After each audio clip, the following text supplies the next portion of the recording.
Here I'm down here on the lakefront, a beautiful 3rd of July, into a country who has fucked me since I've been born. Truly, who has never done anything but made my life fucking miserable. I can honestly say that this country has never done anything good for me. I can't think of one thing my whole life that this country did for me that was good.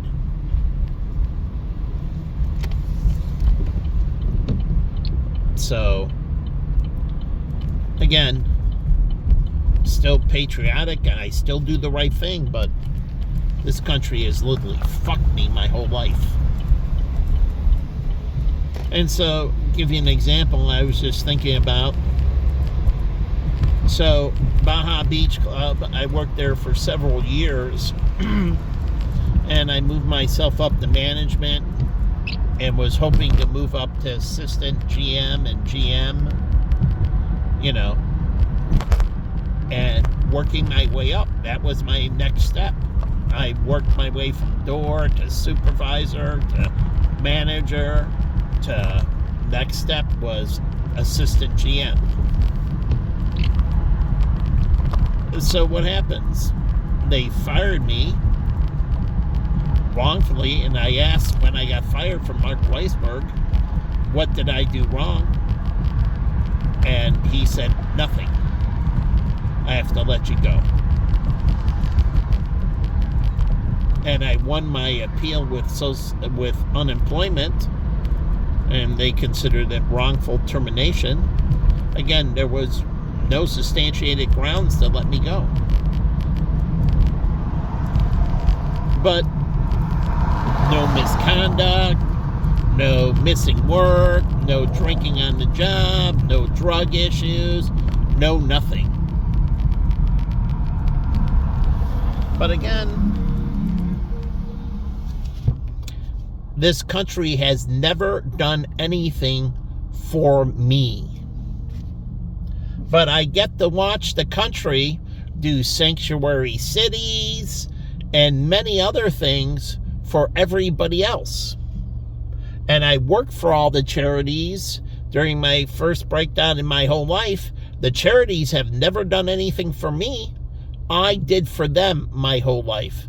And then when I needed it, truly, they weren't there for me.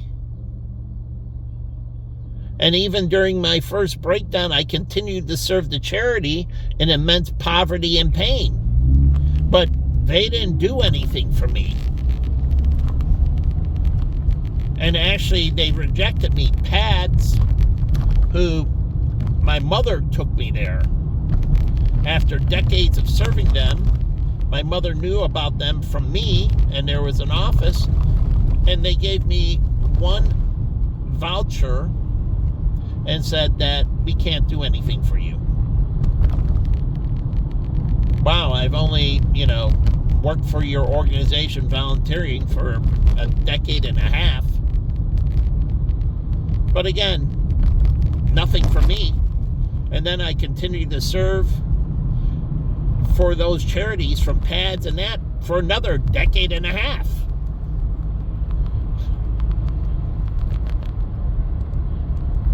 Or another 10 years.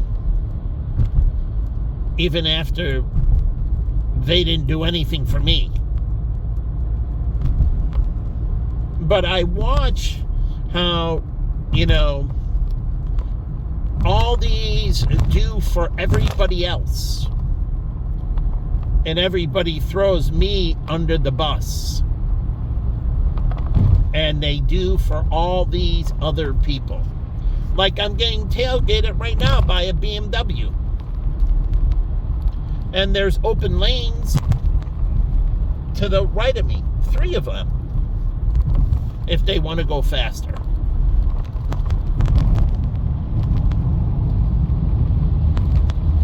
But, whatever.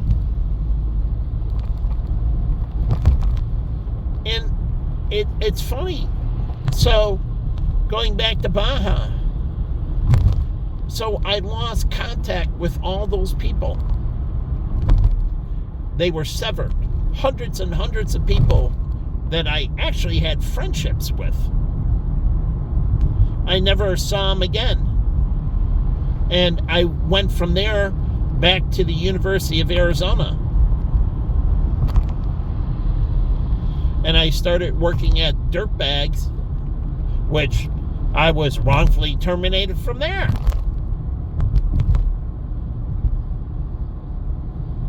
I worked my ass off. I was the only one who worked 3 positions.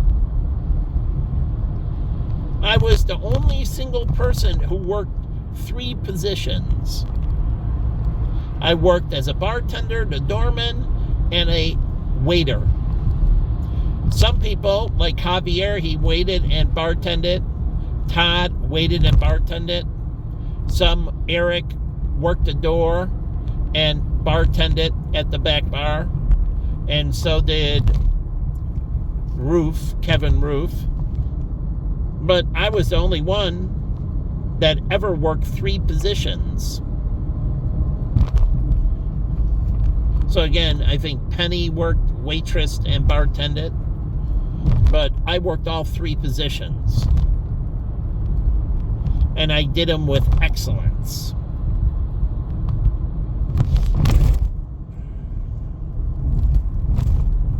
So,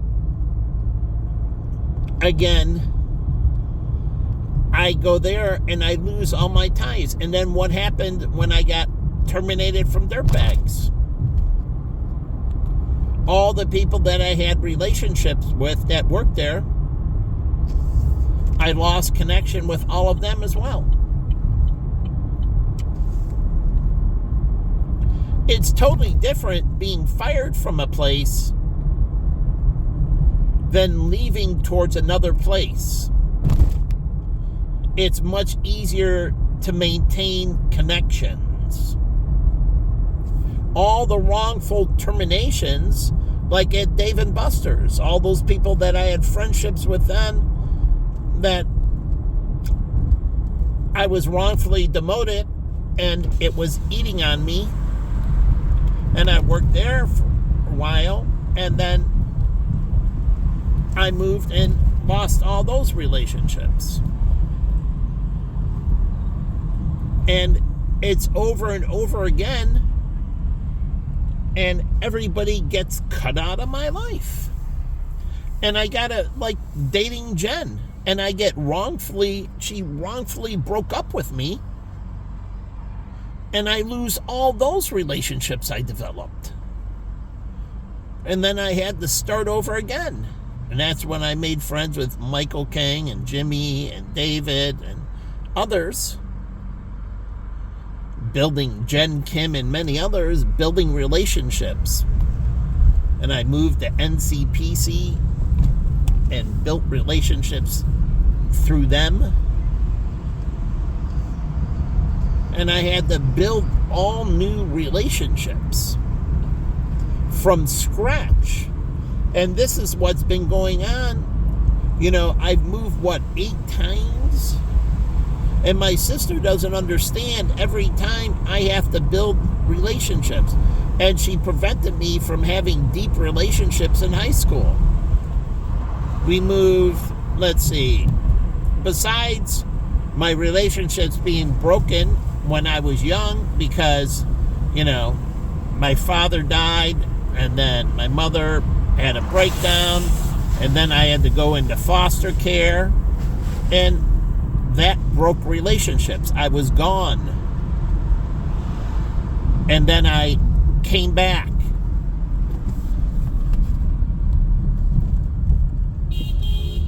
Look at this. Look at this. It's all bunches of pieces of shit. He's writing me. I'm doing the speed limit 30 miles an hour. I don't get it. Everywhere I go, I run into pieces of shit, and then I watch everybody cater to this. Like this fucking nigger.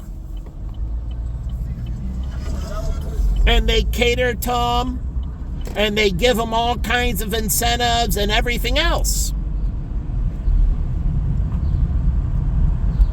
And I watch all these people cater. And I go to a church, NCPC. It was started by a pastor that dealt cocaine on a large scale, went to jail, found prison ministry, came out, went to seminary, graduated, started a church. But again, he was able to build. And no one pulled the church out from under him. And then he had his friends' support, his family support, all there for him. It's interesting. I watch these things, and he had support before he dealt drugs. So it wasn't like he came from a very broken home and so on and so forth. It is untrue. He did it just for the money. It was easy money. So it wasn't like some big thing, meaning it wasn't like, oh, he's starving to death and he needs to do it. Nope. He had the support, and he chose to do it.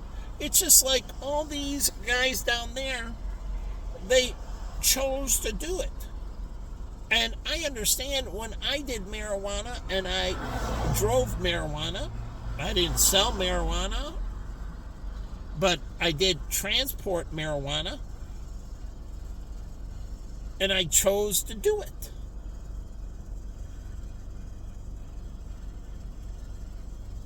So, again, it was a little different story. It was after I got wrongfully terminated from dirtbags, which you go back, before that, I was just wrongfully terminated from Baja. And you bust your fucking ass, and you bust your fucking ass, and you bust your fucking ass. And my brother, he was sickly, he needed some extra money. And so I gave in.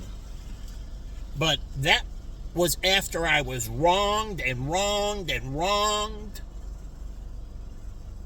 busting my fucking ass. And then I stopped anyways. And went on the straight and narrow. Myself. And then I continued to get wrongfully terminated, wrongfully stripped away. They stripped away all my designations, my licenses, everything. In the first breakdown, I had to get them all back. And then 10 years later, I'm stripped all of them again. I lose my CFP. I lose, 6 designations besides my licenses. My Series 7 and 63 and Series 66. And now I lost my life and health and my property casualty. All taken away. Besides, I've lost my real estate license twice because it lapsed. I lost my mortgage license, which all of them I acquired. And I didn't give them away. I was forced out of them because I had to make trade-offs. But they all went into my building my financial service. So I had all these different avenues so I could understand and build a very sophisticated business for myself. And that was all taken away again. And then I watch everybody cry for the bum on the street. I want to know, how many things have you had taken away from you that you worked for years and years and you poured your life in? And my brother and everybody can testify, and Jen, that I worked night and day, 7 days a week, my ass off, besides doing all kinds of charity work and everything else. So I ask you, you cry for these individuals.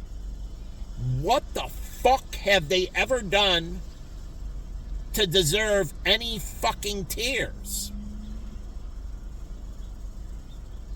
They run into one hard time and they can't get over it. Larry Kudlow got over it. He ran into his one hard time.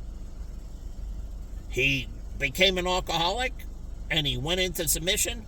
Jim Cramer ran into his one hard time, became an alcoholic, was in a Pinto in the parking lot, made a decision, and he overcame it. And then the guy who created Paul Mitchell, he ran into his one hard time, and then he overcame it. But that's not what's happened in my life. They were able to overcome it and not get fucked over again. My life is consistently getting fucked over again. And so it's a fucking joke. And I worked in these homeless shelters for, I don't know, 30 years? So it's truly, it's a joke.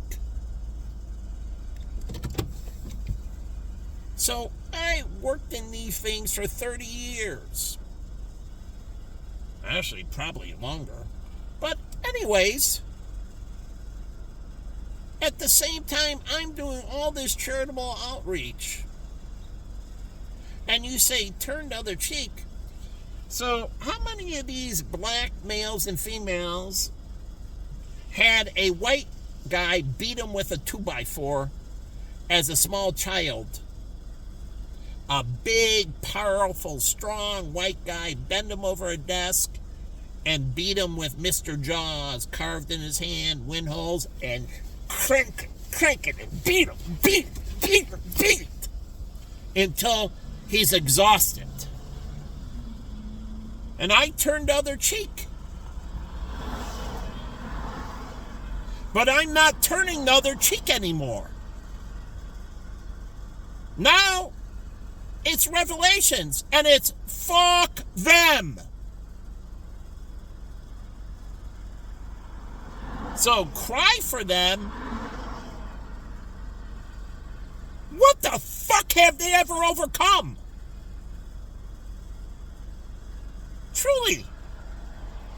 Because my client grew up down south, and I have black people I've talked to and grew up down, and they didn't have any problems down south. And they weren't supportive of the civil rights movement. So you think, oh, no, there are a lot of blacks that were making good businesses that owned and were making good in the community that had nothing to do with the civil rights. The largest pastor in Atlanta, Georgia, he would have nothing to do with Martin Luther King. He had a good church, a good congregation, and things were going well. So again, make no mistake about it. It was a northern black going down to the south, not understanding the system, and then trying to do things, and this is when helping hurts. The first thing he should have done is intimately understand the system and how things work. But what did he do?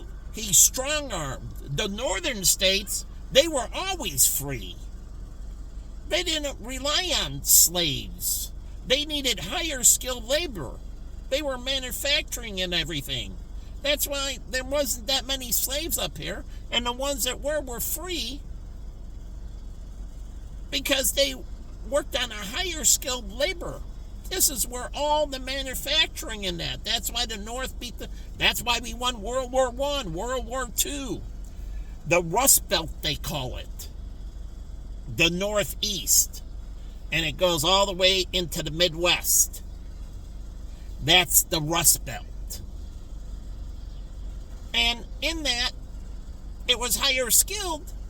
And so there were blacks, but there weren't many of them.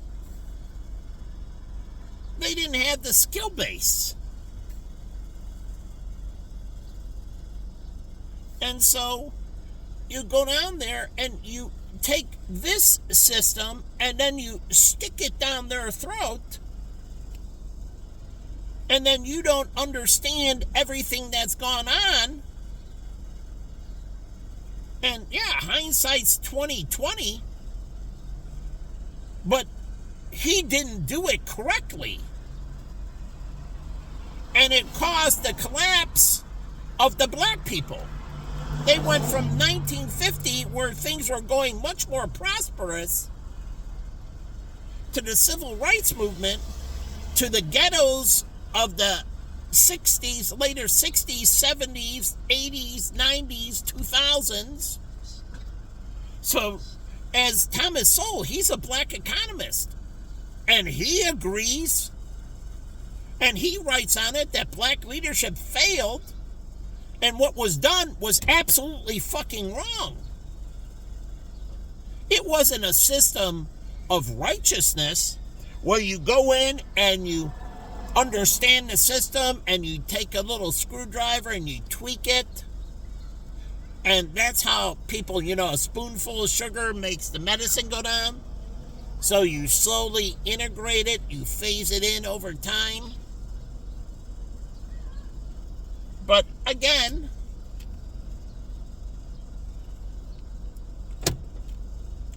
so